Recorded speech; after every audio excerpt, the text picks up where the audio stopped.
ገንዘብ ያለው ወንዱ ነው። ምክንያቱም ወንዱ ይሰራል፣ ሴቷ ደግሞ በመስራት ባለበት እድሜ አትሰራም። ከዛ ምን ይሆናል? እድሜዋ ይሄዳል። ላገባው ነው ትላለች። ስታገባ ያው እንዳልኳችሁ ወንዱ አይደለ ገንዘብ የሚያመጣው። ስለዚህ እንደፈለገ ይሆናል ማለት ነው።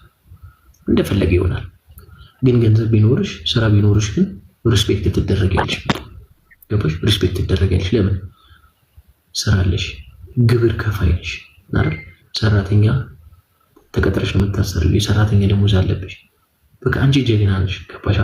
ስለዚህ ሳይወድ በግዱ ሪስፔክት ያደርግሻል። ሁሉም ሰው ሪስፔክት ያደርግሻል ማለት ነው። ለራስሽም ነፃነትሽን ይኖርሻል ማለት ነው። የምትፈልጊውን ነገር ማድረግ ትችያለሽ። ፍሪደም ይኖርሻል። ያንን ነገር ለማድረግ ግን መስራትና መስራት ብቻ ነው። በቃ ይሄ ነው የምለው እኔ። ወንዶችም ደግሞ በርቱ፣ ጠንክሩ፣ አይዞን። ብዙ ልፋት አለብን፣ ብዙ ድካም አለብን፣ ብዙ ውጣ ውረድ አለብን አውቃለሁ። ግን ግድ የላቸው። አሸናፊው የዝግጅቱ መጨረሻ ነው የሚታወቀው።